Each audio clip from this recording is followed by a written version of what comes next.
मैं बार बार ये कह रहा हूं, हमारे साथ तब लोग जुड़ेंगे, इस पे आप लोग चिंतन करिए। मैं गलत भी हो सकता हूं, मैं ये नहीं कह रहा हूं जो मैं सोच रहा हूं वही सही सोच रहा हूं। मैं आपके सामने एकदम कॉन्फेस कर रहा हूं कि मेरी बात को एक बार आप सोचना, हमारे साथ कॉमन मैन क्यों नहीं जुड़ पा रहा है? हमारा लक्ष्य इतना अच्छा है, इतना स्पष्ट है, क्या हम मुंबई का आजाद मैदान, दिल्ली का रामलीला मैदान, कलकत्ता का ब्रिगेड मैदान भर सकते हैं क्या? नहीं। जब नहीं भर सकते हैं तो समाधान नहीं निकलेगा। ऐसा क्या कारण है? हमारी डिमांड वाजिब है, इसके बावजूद लोग संसद में नहीं इसको आवाज उठाते। मैंने एक पीआईएल फाइल किया धर्मांतरण के खिलाफ, मेरी पीआईएल को डिसमिस कराने के लिए 10 पिटीशन और आई और 10 बड़े सीनियर वकील खड़े होते हैं, नाम नहीं बताना चाहूंगा, 10 दिग्गज वकील खड़े होते हैं। उसमें एक भूतपूर्व कानून मंत्री है, एक भूतपूर्व वित्त मंत्री है और एक भूतपूर्व विदेश मंत्री है। वो खड़े होकर कह रहे हैं इनकी पिटीशन गड़बड़ है, डिसमिस कर दो। हम केवल इतना कह रहे हैं कि धर्मांतरण को राष्ट्रीय सुरक्षा के लिए खतरा घोषित कर दो, धर्मांतरण को देश की एकता अखंडता के लिए खतरा घोषित कर दो, धर्मांतरण को एक ऑर्गेनाइज्ड क्राइम घोषित कर दो। इतनी हमारी मांग है। लेकिन पीआईएल की एक लिमिट होती है। धर्मांतरण के खिलाफ कठोर कानून संसद में एक दिन में बन सकता है, एक दिन में बन सकता है। कोर्ट में तो तारीख पे तारीख चलती है। मेरा आप लोगों से आग्रह है कि आप लोग इस बात को पहले चिंतन करिए कि हमारे साथ कॉमन मैन, जैसे अन्ना आंदोलन में सड़क पे उतरा था, युवा उतरा था, गरीब उतरा था, पूरब वाले उतरे, पश्चिम वाले उतरे, दक्षिण वाले उतरे, बिहार वाले उतरे, बंगाल वाले उतरे, वैसे हमारी मांग को लेके कब उतरेंगे, कैसे उतरेंगे, इस पे चिंतन करिए। और मेरा मानना वो तभी उतरेंगे जब उनको कुछ दिखाई पड़ेगा। जैसे उनको एक दिखाया गया कि लोकपाल आएगा तो ये खत्म हो जाएगा, वैसे अगर हम दिखाएं कि हमारा राम राज्य आएगा तो ये खत्म हो जाएगा। उसके बिना लोग सड़क पे नहीं उतरेंगे। कानून कितना घटिया है, मैं इसका आपको एग्जाम्पल देता हूं। 2 महीने पुराना, और नारा दिया गया था। मैं क्यों कह रहा हूं स्पष्टता जरूरी है। जैसे नारा दिया गया अब की बार 400 पार, दिया गया नारा ना, लेकिन बताया नहीं क्यों चाहिए अब की बार 400 पार। मैंने तो घूम घूम के बताया था अब की बार 400 पार बीजेपी का 2024 का नारा है। आप लोग मेरे ट्विटर पे जाइएगा, अब की बार 400 पार मेरा 2022 का नारा है।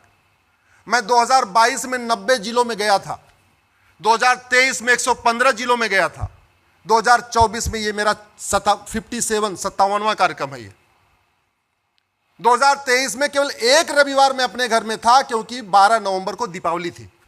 इसके अलावा किसी मैं रविवार शनिवार अपने घर में था ही नहीं। मेरी तो लाइफ हो चुकी है मंडे टू फ्राइडे कोर्ट से।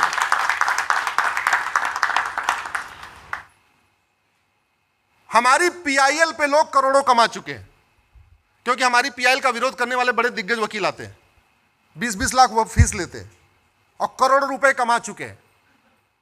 हमारी पीआईएल के दम पे लोगों ने हमारी पीआईएल के खिलाफ आके केस ले लेके लोगों ने दिल्ली में अपना ऑफिस खोल लिया। मेरे पास दिल्ली में ऑफिस नहीं है, मेरे पास दिल्ली एनसीआर में कहीं ऑफिस ही नहीं है। मैं जो कुछ करता हूं अपने घर से करता हूं, और घर भी मेरा 40 किलोमीटर दूर है सुप्रीम कोर्ट से, जहां मुझे 1.5-2 घंटे लगता है आने जाने में। बड़े मुश्किल से मैंने काम शुरू कराया, लेकिन वो काम भी पूरा नहीं हो पा रहा है। ये अपनी वेदना बता रहा हूं। ऐसा नहीं कि भारत में लोगों के पास धर्म के लिए लोग चाहते नहीं है, लेकिन ये कड़वी सच्चाई बता रहा हूं। हमारे खिलाफ भूतपूर्व गृह मंत्री, भूतपूर्व वित्त मंत्री खड़े होते हैं, हमारी पीआईएल का विरोध करने के लिए 10-10 लाख रुपए लेते हैं, लेकिन मुझे ऐसा कभी कोई समर्थन नहीं हुआ। सुरेश चौहान जी बैठे हैं, वो अच्छी तरीके जानते हैं। मैंने छोटा सा प्लॉट लिया, दिल्ली में तो मैं ले ही नहीं सकता, मेरी औकात नहीं है। मैंने गाजियाबाद में लिया, उसका भी मैं निर्माण नहीं करा पा रहा हूं। क्यों? क्योंकि मुंह से समर्थन बहुत अच्छा है, ओरल समर्थन खूब है और कोई समर्थन नहीं है। कई बार फ्रस्ट्रेशन भी होती है कि मेरे साथ के वकीलों के पास दिल्ली में ऑफिस है, मेरे साथ के वकील मर्सिडीज से चलते हैं, मेरे साथ के वकील वीकेंड मनाते हैं। मैं वैगनार से चलता हूं, वो भी सीएनजी लगी हुई। मैं वीकेंड नहीं मनाता, मैं बच्चों के साथ डिनर करने नहीं जाता, मैं बच्चों के साथ कहीं घूम नहीं पाता। मेरा Monday to Friday court, Saturday Sunday बाहर गुजर जाता है। सोचता हूं इस चीज को। लेकिन फिर सोचता हूं कि छत्रपति शिवाजी महाराज ने तो कुछ नहीं सोचा ऐसा। अगर छत्रपति शिवाजी महाराज ऐसा सोचते तब क्या होता, सावरकर जी ऐसा सोचते तब क्या होता, गुरु गोविंद सिंह जी ऐसा सोचते तब क्या होता। उन्हीं महापुरुषों से प्रेरणा मिलती है और फिर अपने काम में लग जाते हैं। ये यात्रा हमारी चलती रहती है। घटिया कानून के कारण हम इस बार दो चीजों के कारण इस बार हम 400 पार नहीं कर पाए। पहला, 400 पार का नारा दिया लेकिन यह नहीं बताया क्यों चाहिए 400 पार। अगर हमने 5 बात, 8 बात, 4 बात बता दिया होता, हमको 400 पार दे दो, हम घुसपैठ के खिलाफ कठोर कानून बनाएंगे, हमको 400 पार दे दो, हम धर्मांतरण नियंत्रण कानून बनाएंगे, हमको 400 पार दे दो, हम जनसंख्या नियंत्रण कानून बनाएंगे, हमको 400 पार दे दो, हम देश में समान शिक्षा लागू कर देंगे, नफरत पर आने वाले स्कूलों को बंद कर देंगे, हमको 400 पार दे दो, हम अश्लीलता नियंत्रण कानून बना देंगे। मैं गारंटी के साथ कहता हूं 400 पार हो जाता। इसी 400 पार से हमें यह सबक लेना चाहिए। हम केवल कहेंगे हिंदू राष्ट्र बनाएंगे, हिंदू राष्ट्र बनाएंगे, राम राज्य लाएंगे, हमें समर्थन नहीं मिलेगा जब तक हम ये नहीं बताएंगे हिंदू राष्ट्र से ये खत्म होगा, घूसखोरी खत्म होगी, जमाखोरी खत्म होगी, मिलावटखोरी खत्म होगी, घुसपैठ खत्म होगा। हम जब तक उसके कारण नहीं बताएंगे तब तक हमें भी वो समर्थन नहीं मिलेगा। नारा भी आपने देख लिया एग्जाम्पल। और कानून कितना घटिया है। दूसरा, हमारा जो इस बार 400 पार न होने का कारण कैसा था वो आपको बताता हूं, और उसका भी मूल कारण घटिया कानून है।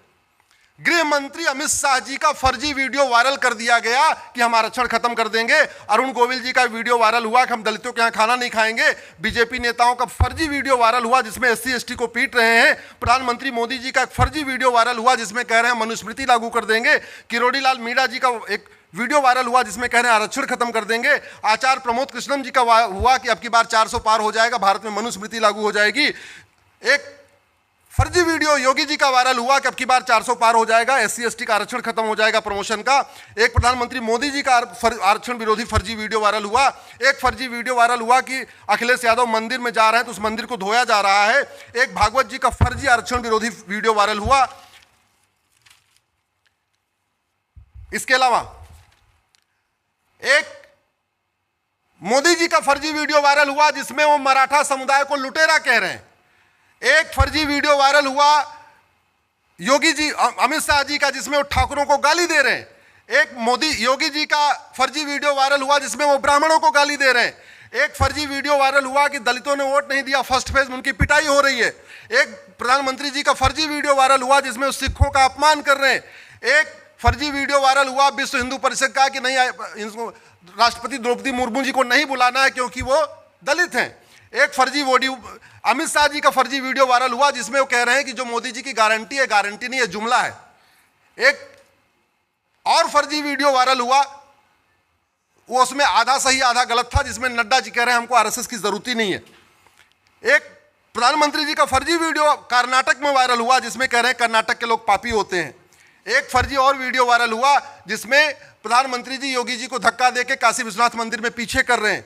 एक और ऐसे अनेक फर्जी वीडियो वायरल हुए।